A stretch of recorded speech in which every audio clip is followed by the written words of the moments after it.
मनोज जरांगे पाटलांच्या संदर्भातली महत्त्वाची बातमी। मराठा आंदोलक मनोज जरांगे पाटलांच्या उपोषणाचा आजचा दुसरा दिवस आहे। सगळे सोयरे कायद्याच्या अंमलबजावणीसाठी जरांगे पाटलांचं उपोषण सुरू आहे। तर जरांगे पाटील आज सकाळी 10 वाजता पत्रकार परिषद घेणार आहे। जरांगे पाटील चौथ्यांदा अंतरवाली सराटीमध्ये उपोषणाला बसलेले आहेत।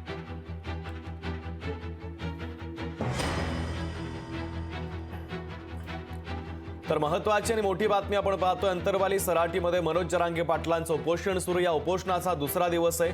काल त्यांनी सरकारला अल्टिमेटम देखील दिलेला आहे। थेट जाऊयात, सचिन बडे आपले प्रतिनिधी आपल्याशी जोडले जात आहेत त्यांच्याकडे। सचिन, जरांगे पाटलांच्या उपोषणाचा आजचा दुसरा दिवस आहे। सगळे सोयरे कायद्याच्या अंमलबजावणीसाठी ते उपोषण करतात आणि काल त्यांनी सरकारला अल्टिमेटम देखील दिलेला आहे। अपडेट काय?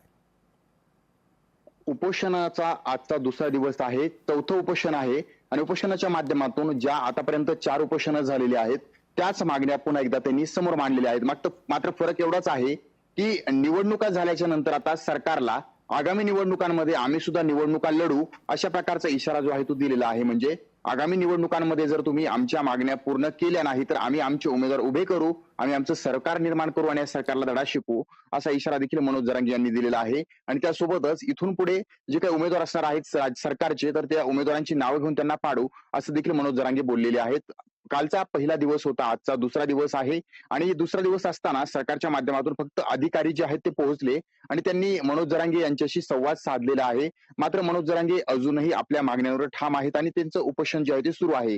राज्यभरामध्ये मनोज जरांगे यांचं उपोषणाची जी आहे ती चर्चा असताना दुसरीकडे राजकीय नेत्यांनी सुद्धा याकडे लक्ष द्यावं अशी मागणी केली जाते।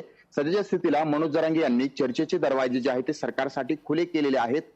सरकारच्या माध्यमातून किंवा सरकारच्या शिष्टमंडळाच्या माध्यमातून जेव्हा मनोज जरांगे यांची संवाद साधला जाईल तेव्हा त्यातून काहीतरी मार्ग निघू शकतो। त्यामुळे दरवाजे सध्याच्या स्थितीला उघडे ठेवण्यात आलेले आहेत। त्यामुळे मनोज जरांगे यांच्या उपोषणाच्या माध्यमातून सरकारकडे मांडण्यात आलेल्या समाजाच्या मागण्या आणि त्यानंतर समाजाच्या मागण्यांसाठी सरकारला देण्यात आलेला राजकीय इशारा, त्यामुळे आता या आंदोलनाकडे राजकीय दृष्टीने सुद्धा काही जणांनी पाहायला सुरुवात केली आहे।